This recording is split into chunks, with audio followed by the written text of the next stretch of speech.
আলহামদুলিল্লাহি রাব্বিল আলামিন ওয়াসসালাতু ওয়াসসালামু আলা সাইয়্যিদিল আমবিয়াই ওয়াল মুরসালিন আম্মা বা'দু ফাআউযু বিল্লাহি মিনাশ শাইতানির রাজীম বিসমিল্লাহির রহমানির রহিম আসসালাতু ওয়াসসালামু আলাইকা ইয়া রাসূলুল্লাহ ওয়া আলা আলিকা ওয়া আসহাবিকা ইয়া হাবিবাল্লাহ আসসালাতু ওয়াসসালামু আলাইকা ইয়া নাবিয়াল্লাহ ওয়া আলা আলিকা ওয়া আসহাবিকা ইয়া নূরাল্লাহ। কাছে কিংবা দূরে, দেশে কিংবা প্রবাসে, যে যেখান থেকে আমাদেরকে দেখতে পাচ্ছেন, আপনাদের সকলকে এই অনুষ্ঠানের পক্ষ থেকে জানাচ্ছি অসংখ্য অসংখ্য শুভেচ্ছা ও মুবারকবাদ। আপনাদের সামনে উপস্থিত হয়েছে অনুষ্ঠান আখিরাতের প্রথম ঘাঁটি। জি হ্যাঁ, এই অনুষ্ঠানকে সাজানো হয়েছে আখিরাতের প্রথম ঘাঁটি কবরকে দিয়ে। কবর জগৎ কেমন হবে, মৃত্যু কেমন হবে, কবরের আযাব কেমন হবে, মুমিন বান্দা কবরে কি কি নিয়ামত পাবে, গুনাহগার বান্দার কবর কেমন হবে, এই সমস্ত বিষয়গুলো নিয়ে আমাদের এই অনুষ্ঠানকে সাজানো হয়েছে। আমরা এই অনুষ্ঠানের মধ্যে বিভিন্ন সুন্দর সুন্দর কবরের দিক নিয়ে আমরা আলোচনা শ্রবণ করে আসছি।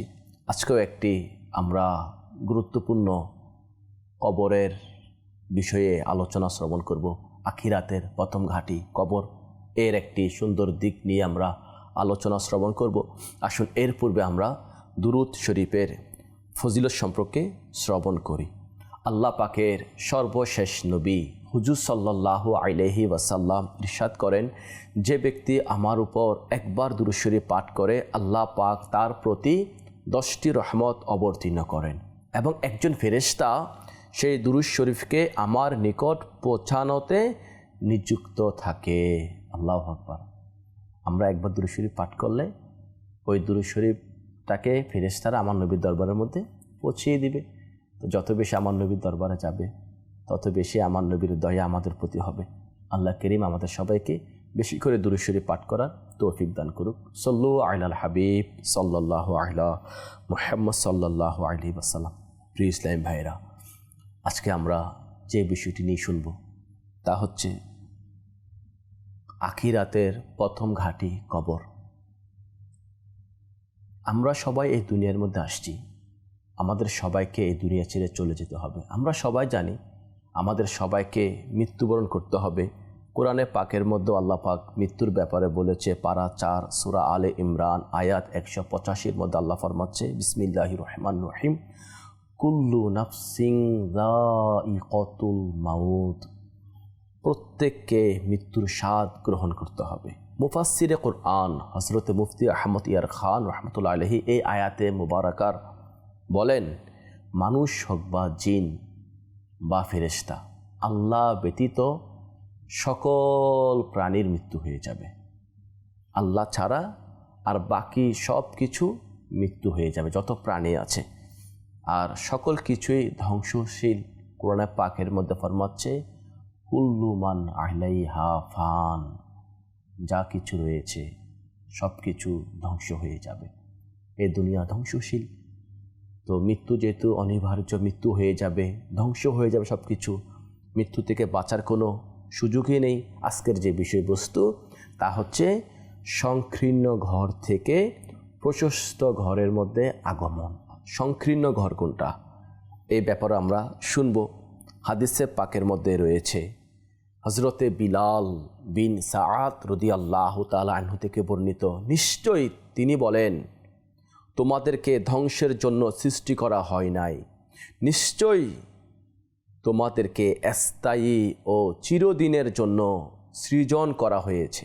তবে তোমাদেরকে এক ঘর থেকে অন্য ঘরের দিকে স্থানান্তর করা হবে।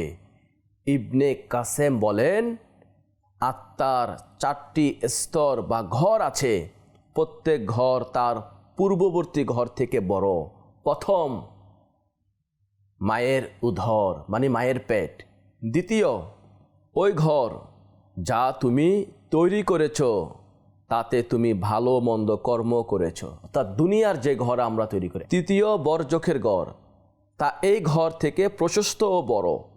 দুনিয়ার সাথে বরজখের তুলনা হলো দুনিয়ার সাথে মার পেটের তুলনার মতো। চতুর্থ হচ্ছে এটা বেহেশত অথবা জাহান্নাম, এই ঘরসমূহ থেকে প্রত্যেক ঘরের জন্য আত্মার পৃথক ও স্বতন্ত্র কর্ম ও অবস্থা রয়েছে। মৃত্যু এটা এত সহজ নয়, দেখতে যদিও বা সহজ মনে হয়। কিতাবের মধ্যে রয়েছে কবর এটা জান্নাতের বাগানসমূহ থেকে কোনো একটি বাগান, অথবা জাহান্নামের গর্ত থেকে কোনো একটি গর্ত। তো এটা এত সহজ নয়, আমাদের সবাইকে কবরের জগতে থাকতে হবে। এখন কথা হচ্ছে এটা, মুমিন ব্যক্তির কবর কেমন হবে আর গুনাহগার ব্যক্তির কবর কেমন হবে। যদিও বা দেখতে সবার কবর একই রকম, উপর থেকে সবার কবর একই রকম, সবার কবরের উপরে ঘাস দেখা যায়, আমরা যখন উপরে দেখি মাটি মাটি মনে হয়, কিন্তু আল্লাহ পাকের শপথ, কবরের ভিতরাদি অবস্থা একই রকম নয়। এই ঘর কারোর জন্য আলোকিত হয়, কারোর জন্য অন্ধকার হয়। জি, কার জন্য আলোকিত হবে ঘর? কবর জগৎ এটা কার জন্য আলোকিত হবে? শান্তির ঘর কার জন্য হবে? নিরাপত্তার ঘর কার জন্য হবে? সুখীময় কার জন্য হবে? জান্নাতের টুকরো কার জন্য হবে? আর জাহান্নামের গর্ত কার জন্য হবে? আতঙ্কের ঘর কার জন্য হবে? ফিতনার ঘর কার জন্য হবে? পোকামাকড়ের ঘর কার জন্য হবে? ভয়ঙ্কর ঘর কার জন্য হবে? আসুন আমরা শুনি কার জন্য এটা শান্তিপূর্ণ হবে। পিস টাইম ভাইরা, কখনো না কখনো আমাদের সবাইকে কবরস্থানে যেতে হয়েছে। কখনো কি চিন্তা করেছেন কবরস্থানের শোকার্ত পরিবেশ, দুঃখ ভারাক্রান্ত বাতাস যেন নিজ মুখেই ঘোষণা করছে, হে দুনিয়াবি জীবনে সন্তুষ্ট ব্যক্তিরা, তোমাদের সবাইকে একদিন না একদিন এই নির্জন কবরের গর্তে আসতে হবে। মনে রেখো, এই কবর যা উপর থেকে একই রকম দেখা যাচ্ছে, তবে এমন নয় যে এর ভিতরের অবস্থাও একই। জি হ্যাঁ, এই মাটির স্তবের নিচে দাফনকৃত যদি কোনো নামাজি ছিল, কবরের মধ্যে যাকে দাফন করা হয়েছে, ওই দাফনকারী ব্যক্তি যদি নামাজি ছিল, রমজানের মুবারকের রোজা পালনকারী ছিল, সম্পূর্ণ মুবারক মাস বা কমপক্ষে শেষ 10 দিনের ইতিকাফকারী ছিল, মাহে রমজানের আশিক ও রমজানকে সম্মান প্রদর্শনকারী ছিল, জাকাত ফরজ হওয়ার পরও নিজের জাকাত সম্পূর্ণ আদায়কারী ছিল, হালাল রিজিক অন্বেষণকারী ছিল, সম্মানপূর্বক হালাল রিজিক পেয়ে সন্তুষ্ট জ্ঞাপনকারী ছিল, কোরআনে পাকের তিলাওয়াতকারী ছিল, তাহাজ্জুদ ইশরাক ও চাস্ত এবং আওয়াবিনের নামাজ আদায়কারী ছিল, বিনয়ী প্রদর্শনকারী ছিল, সৎ চরিত্র অধিকারী ছিল, শরীয়ত অনুযায়ী এক মুষ্টি দাড়ি বৃদ্ধিকারী ছিল, পাগড়ি দ্বারা মাথা সজ্জিতকারী ছিল, সুন্নতের অনুসরণকারী ছিল, পিতা মাতার আদেশ মান্যকারী ছিল, বান্দার হক আদায়কারী ছিল, আল্লাহ পাক ও তার রসুল সাল্লাল্লাহু আলাইহি ওয়াসাল্লাম এর ভালোবাসা পোষণকারী ছিল, সাহাবায়ে কিরাম আলাইহিমুর রিদওয়ান ও পবিত্র আহলে বাইত এবং আউলিয়ায়ে কিরাম রহিমাহুমুল্লাহ সালাম এর প্রেমিক ছিল। তবে তার কবর উপর থেকে যে মাটির ছোট স্তূপ হিসেবে দেখা যাচ্ছে, হতে পারে আল্লাহ পাক ও রসুল সাল্লাল্লাহু আলাইহি ওয়াসাল্লাম এর দয়ায় ও অনুগ্রহে এর ভিতরের অংশ দৃষ্টিসীমা পর্যন্ত প্রশস্ত হয়ে গেছে, কবরে জান্নাতের দিকে জানালা খুলে গেছে এবং এই প্রকাশ্য মাটির স্তবের নিচে জান্নাতের সুন্দর বাগান বিদ্যমান। এটা হচ্ছে নেক মুসলমানের, মুমিন মুসলমানের, আল্লাহওয়ালা নেককার ফরহেজগার মুত্তাকি যখন কবরের মধ্যে যাবে, তার কবর এটা ছোট থাকবে না, সংকীর্ণ হবে না, দুনিয়ার চাইতে বড় হয়ে যাবে। কবর দুনিয়ার চাইতে বড়, অনেক বড়। নেক মুমিন মান্দা যখন কবরের মধ্যে যাবে, তার দৃষ্টি যতটুকু যাবে, তার কবর তত বড় হয়ে যাবে।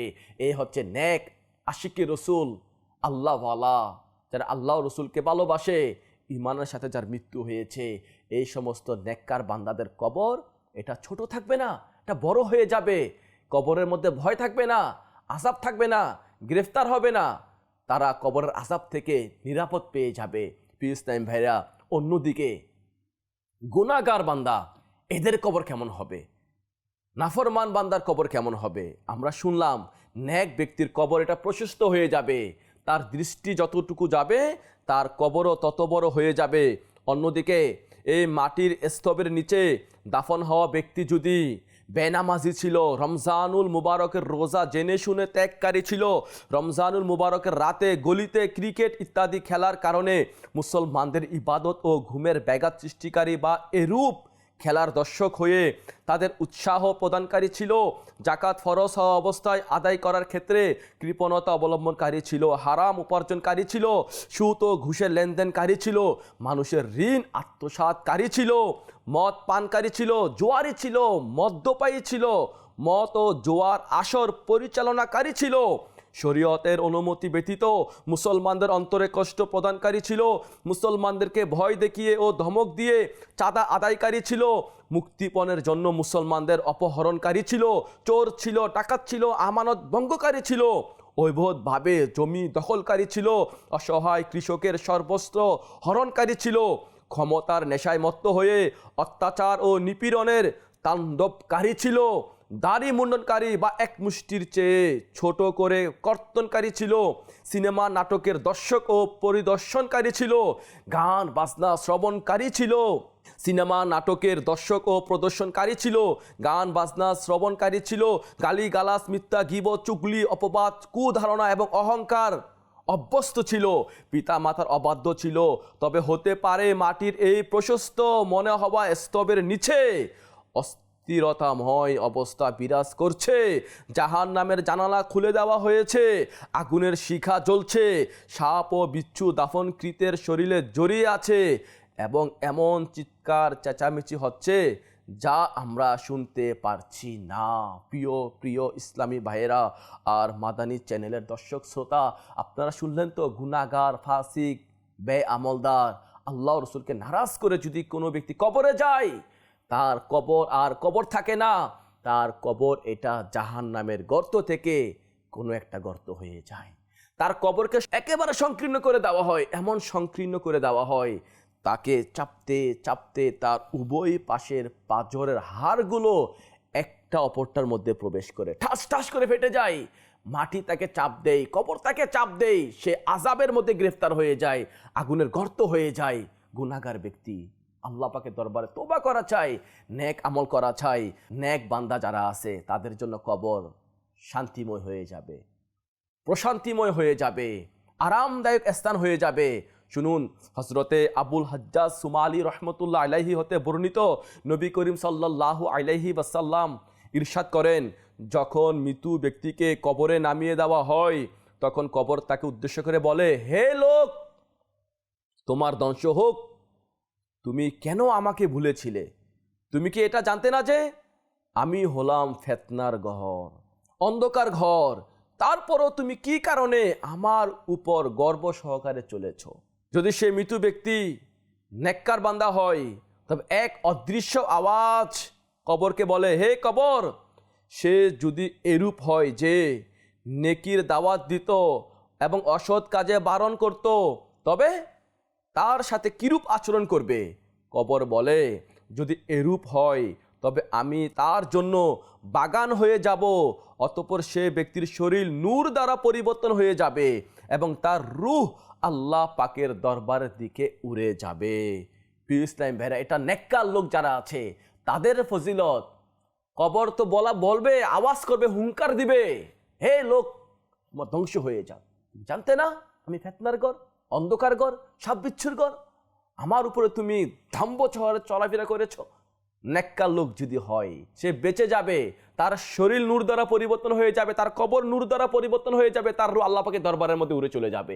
কোনো ভয় নেই। মুবারকবাদ সে মুবাল্লিগকে, মুবারকবাদ সে কোরআন তেলাওয়াতকারীকে, নামাজিকে, দাড়িওয়ালাকে, মুবারকবাদ সুন্নতের আমলদারকারীকে, মুবারকবাদ ওই নেককার ইসলামী ভাই, ইসলামী বোনকে, মুবারকবাদ যারা মানুষকে নেকির দাওয়াত দিয়ে মসজিদমুখী বানিয়েছে, মানুষকে নেকির দাওয়াত দিয়ে কাফেলার মধ্যে সফর করেছে, মানুষকে নেকির দাওয়াত দিয়ে কোরআন শিখিয়েছে, নামাজ শিখিয়েছে, ওযু শিখিয়েছে, গোসল শিখিয়েছে, নেক কাজের প্রতি উদ্বুদ্ধ করেছে, তাদেরকে বড়ই মুবারকবাদ। এজন্য যে তাদের কবর এটা নূরে মুস্তাফায় ঝলমল ঝলমল করতে থাকবে। আল্লাহ পাকের দয়াতে তাদের কবর এটা কবর থাকবে না, জান্নাতের বাগান হয়ে যাবে। কাজেই আমাদের উচিত আমরা যেন নেকির দাওয়াতের মধ্যে অগ্রগামী হয়ে যাই, আমরা যেন মানুষকে নেকির দাওয়াত দিই। আল্লাহ পাক মুসা আলাইহিস সালামের উপর ওহী প্রেরণ করলেন, এ মুসা আলাইহিস সালাম, তুমি নিজে সৎ কাজ করো এবং সৎ কাজের আদেশ প্রদান করো, কেননা আমি সৎ কাজ আদেশ প্রদানকারী এবং মন্দ কাজে নিষেধ প্রদানকারী ব্যক্তিদের কবরকে আলোকিত করে দিই। আমাদের তো উচিত, আমাদের আশেপাশে মানুষ আছে গুনাহের মধ্যে লিপ্ত, আমি কি সৎ কাজের আদেশ প্রদান করতেছি? আমার ঘরে, আমার বাহিরে, আত্মীয় বন্ধু বান্ধবের মধ্যে, সমাজের মধ্যে মানুষ গুনাহের মধ্যে ঝরঝরিত, আমি কি নেকির দাওয়াত দিচ্ছি? যদি চাই কবর আলোকিত হয়ে যাক, যদি চাই কবর জান্নাতের বাগান হয়ে যাক, যদি চাই কবরের মধ্যে আতঙ্ক যেন আমাকে গ্রাস করে না ফেলে, যদি চাই কবর প্রশস্ত হয়ে যাক, যদি চাই কবর দৃষ্টিসীমা পর্যন্ত বড় হয়ে যাক, তাহলে উচিত মানুষকে নেকির দাওয়াত দেওয়া। আসুন, অপরদিকে যখন মৃত্যুর সাথে আগতরা ফিরে চলে যায়, তখন মৃত্যু ব্যক্তি বসে তাদের পায়ের আওয়াজ শুনতে থাকে এবং কবরের পূর্বে কেউ তার সাথে কথা বলে না। কবর বলে, হে ব্যক্তি, তুমি কি আমার অবস্থা সম্পর্কে শুনুনি? আমার সংকীর্ণতা, দুর্গন্ধ, ভয়াবহতা এবং কীট পতঙ্গ সম্পর্কে তোমাকে ভয় দেখানো হয়নি? যদি এমন হয় তবে তুমি কি প্রস্তুতি নিয়েছ? আল্লাহু আকবার। ইসলাম ভাইরা, এ তো নেক লোকের কবর এমন হয়ে যাবে। অপরদিকে যদি কোনো গুনাহগার হয়, বদকার হয়, তখন কবর তাকে এমন জোরে চাপ দিবে, তার শরীরকে তছনছ করে দিবে। কবরের চাপ, এটা সত্য, নেক হোক গুনাহগার হোক সবাইকে কবর চাপ দিবে, কিন্তু চাপ দেওয়ার ব্যাপারটা কিছু ভিন্ন হবে। নেককার ব্যক্তিকে ওভাবে চাপ দিবে, আল্লাহওয়ালাকে, মুমিনকে, মুসলমানকে ওভাবে চাপ দিবে যেভাবে মা তার সন্তানকে জড়িয়ে ধরে চাপ দেয়, এভাবে হবে আরামদায়ক। আর গুনাহগার ব্যক্তি যারা হবে, আল্লাহকে যারা নারাজ করবে, তাদের চাপ এটা এত কঠিন হবে, পাঁজর ভেঙে যাবে, কবর সংকীর্ণ হয়ে যাবে। আল্লাহ করিম আমাদের কবরকে মাহবুবে করিম সাল্লাল্লাহু আলাইহি ওয়াসাল্লামের নূর দ্বারা আলোকিত করে দিক। প্রিয় নবী সাল্লাল্লাহু আলাইহি ওয়াসাল্লাম ইরশাদ করেন, কবর হয়তো জান্নাতের বাগান সমূহ হতে একটি বাগান হবে বা জাহান্নামের গর্ত সমূহ হতে একটি গর্ত হবে। হযরত আল্লামা জালাল উদ্দিন সুয়ুতি রহমতুল্লাহ আলাইহি উদ্ধৃত করেন, যখন মানুষ কবরে প্রবেশ করে তখন ওই সকল কিছু তাকে ভয় দেখানোর জন্য এসে যায় যাকে সে দুনিয়ায় তো ভয় করত এবং আল্লাহ পাককে ভয় করত না। প্রিয় প্রিয় ইসলামী ভাইরা, আপনারা শুনলেন তো, কবরের মধ্যে ওই সমস্ত জিনিসগুলো চলে আসে যেগুলো সে দুনিয়াতে ভয় পেত। অন্ধকার কবর আমাদের সবার স্থান হবে। আমরা যারা আছে আমাদের সবাইকে দুনিয়ার জগৎ ছেড়ে কবর জগতে যেতে হবে, বরজখের মধ্যে যেতে হবে। এই বরজখে মুমিনরা খুবই সুখী থাকবে, আনন্দদায়ক থাকবে, আরাম থাকবে। তারা কবরে গেলে দুনিয়াতে আসতে চাইবে না। যেভাবে কোনো মানুষ মায়ের পেট থেকে বের হলে দুনিয়া যখন সে দেখে নেয়, বুঝে নেয়, শান্তিময় হয়, যেভাবে মায়ের পেটে যেতে চায় না, সেভাবে মুমিন বান্দা কবরের মধ্যে গেলে দুনিয়াতে আসতে চাইবে না।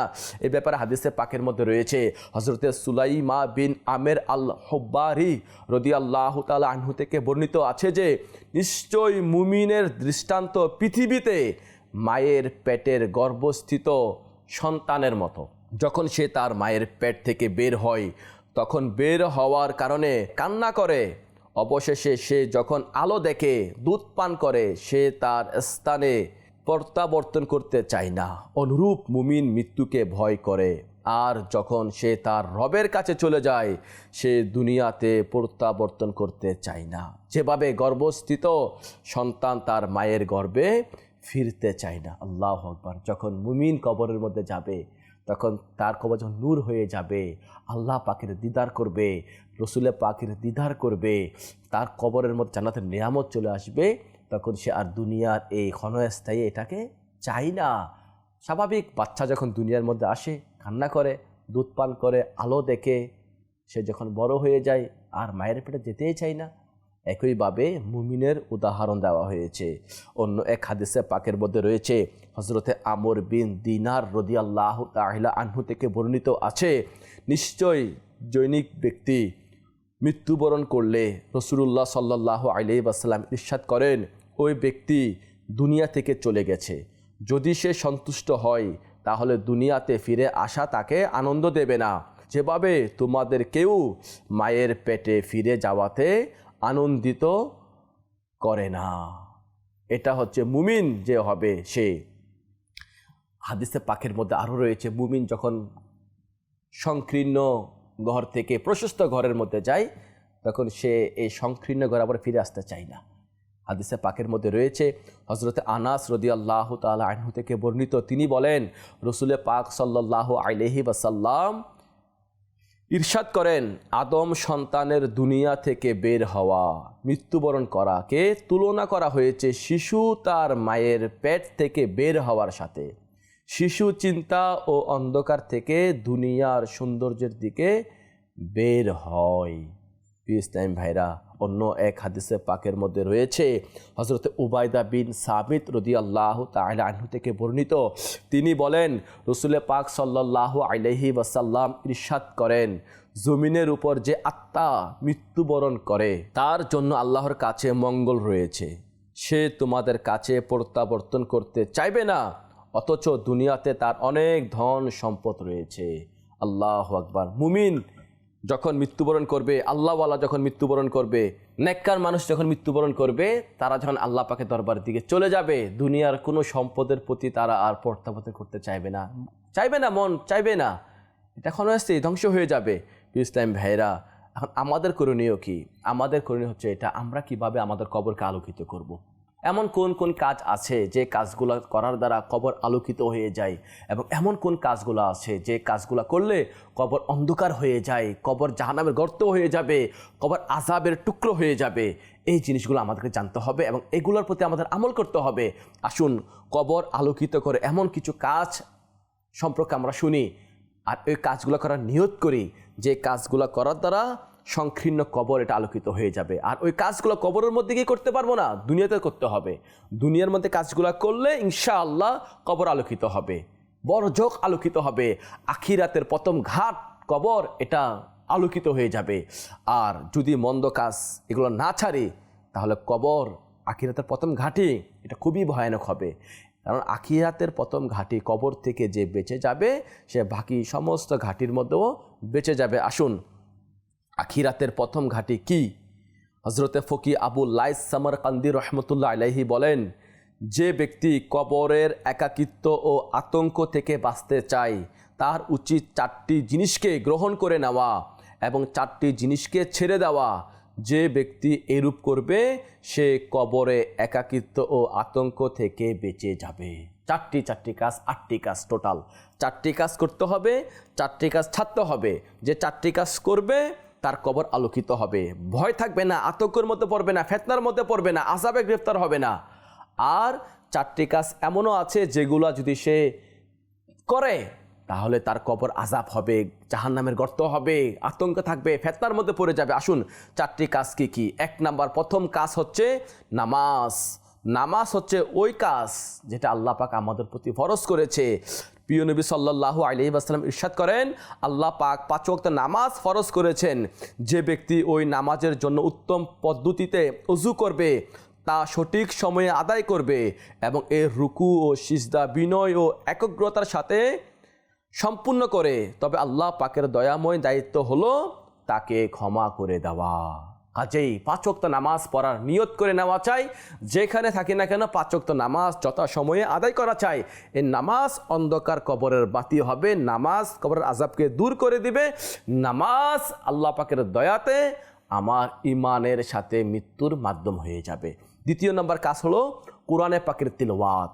কোরআনে পাকের হাফিজ টাইম ভাইরা, কোরআনে পাকের তিলাওয়াত করা এটা বড়ই সৌভাগ্যের বিষয়। কেননা কোরআনে পাকের তিলাওয়াতকারীদের ব্যাপারে রাসূল পাক ফরমাচ্ছে, কোরআনে কারীমের তিলাওয়াত করো, কেননা তা কিয়ামতের দিন নিজের পাঠককারীদের শাফাআত করার জন্য আসবে।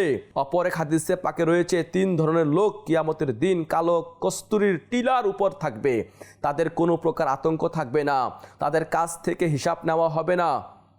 তাদের মধ্যে একজন হলো ওই ব্যক্তি যে আল্লাহর সন্তুষ্টির জন্য কোরআনে কারীমে তিলাওয়াত করলো এবং মানুষের ইমামতি করলো, আর তারা তার প্রতি সন্তুষ্ট হলো। প্রিয় ইসলামীরা, কোরআন তিলাওয়াত কবরে নূর হবে। প্রতি রাতে যারা সূরা মুলুকের তিলাওয়াত করবে, তাদের কবরের আযাব হবে না। কোরআনে পাকের তিলাওয়াত সূরা মুলুক এটা প্রতি রাতে তিলাওয়াত করা, এটা প্রিয় নবী সাল্লাল্লাহু আলাইহি ওয়াসাল্লামের সুন্নত।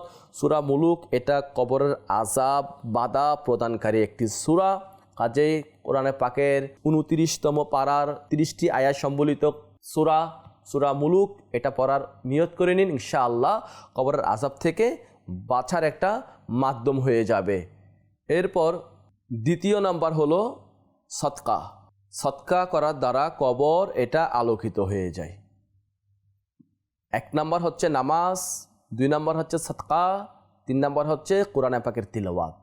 এই 3টি কাজ করার মাধ্যমে ইনশাআল্লাহ কবর আলোকিত হবে। 4র্থ নম্বর কাজ হচ্ছে আল্লাহ পাকের জিকির। জিকির করার দ্বারা আল্লাহ পাক তার কবরকে আলোকিত করে দিবে। কিতাবের মধ্যে রয়েছে, আমাদের প্রিয় নবী সাল্লাল্লাহু আলাইহি ওয়াসাল্লাম ইরশাদ করেন, যখন লোকেরা আল্লাহ পাকের জিকির করার জন্য বসে তখন তাদেরকে ফেরেশতারা আবৃত করে নেয়, আল্লাহ পাকের রহমত তাদের নিজের আয়ত্তে নিয়ে নেয় এবং তাদের উপর প্রশান্তি অবতীর্ণ হয়। এই 4টি কাজ যারা করবে তাদের কবর এটা শান্তির ঘর হয়ে যাবে, নিরাপত্তার ঘর হয়ে যাবে, জান্নাতের বাগান হয়ে যাবে। যদি তার মৃত্যু ঈমানের সাথে হয়, আল্লাহ পাকের দয়াতে তার কবর আর কবর থাকবে না, তার কবর মুস্তাফা সাল্লাল্লাহু আলাইহি ওয়াসাল্লামের নূর দ্বারা আলোকিত হয়ে যাবে। আর 4টি কাজ এমন আছে যে কাজগুলো থেকে বাঁচতে হবে, ওই জিনিসগুলো থেকে বাঁচতে হবে, তাহলে কবর আলোকিত হবে। 4টি কাজ কি কি যেগুলো ছাড়ার জন্য বলা হয়েছে? নাম্বার 1 মিথ্যা, নাম্বার 2 খেয়ানত, নাম্বার 3 চুগলখুরি, নাম্বার 4 প্রস্রাবের ছিটা থেকে বেঁচে থাকা। এই 4টি কাজ থেকে বাঁচতে হবে, গুনাহের কাজ। মিথ্যা, চুগলখুরি, খেয়ানত, প্রস্রাবের ছিটা। মিথ্যা সকল গুনাহের মা। কেন কবরের মধ্যে আসছে? চুগলখুরি এবং প্রস্রাবের ছিটার কারণে কবরের মধ্যে বেশি আযাব হয়ে থাকে। আমরা যদি চাই আমাদের কবরকে আলোকিত করতে, সংকীর্ণ ঘর থেকে প্রশস্ত ঘরের মধ্যে আমরা প্রত্যাবর্তন করব, সেই ঘরকে আমরা আলোকিত করতে আমাদের উচিত মিথ্যার অভ্যাস থাকলে ছেড়ে দেওয়া, খেয়ানতের অভ্যাস থাকলে ছেড়ে দেওয়া, তোবা করে নেওয়া, চুগলখুরির অভ্যাস থাকলে তোবা করে নেওয়া, প্রস্রাবের ছিটা থেকে নিজেদেরকে বাঁচিয়ে নেওয়া। আর এই আমলগুলা নিজেদের মধ্যে বাস্তবায়ন করার জন্য আমাদের উচিত আমরা যেন দাওয়াত ইসলামের মাদানী কাফেলার মধ্যে সফর করি। 3 দিনের জন্য আল্লাহ রাস্তার মধ্যে সফর করি। মাদানী কাফেলার মধ্যে সফরের বরকতে মানুষের গুনাহের প্রতি ঘৃণা আসে, নামাজ রোজার পাবন্দি হওয়া যায়, তিলাওয়াতের অভ্যাস হয়ে যায়, সদকা করার অভ্যাস হয়ে যায়, নেক আমলের অভ্যাস হয়ে যায়, জিকিরের অভ্যাস হয়ে যায়, গুনাহ থেকে বাঁচার মাধ্যম হয়ে যায়। মিথ্যা থেকে তোবা করে নেই, চুগলি থেকে তোবা করে নেই, খেয়ানত থেকে তোবা করে নেই, প্রস্রাবের চিটা থেকেও তোবা করে নেই। কাজেই সবাইকে বলবো আমরা নিয়ত করি, সময় বের করে আমরা দাওয়াত ইসলামের মধ্যে 3 দিনের জন্য মাদানী কাফেলার মধ্যে সফর করি। আল্লাহ পাক আমাদেরকে সফর করার তৌফিক দান করুক। আমাদের কবরকে আল্লাহ পাক প্রিয় নবী সাল্লাল্লাহু আলাইহি ওয়াসাল্লামের নূর দ্বারা আলোকিত করে দিক। আমিন। বিজাহি খাতামিন নবিয়্যিন সাল্লাল্লাহু আলাইহি ওয়াসাল্লাম। সাল্লু আলাল হাবিব সাল্লাল্লাহু আলা মুহাম্মদ।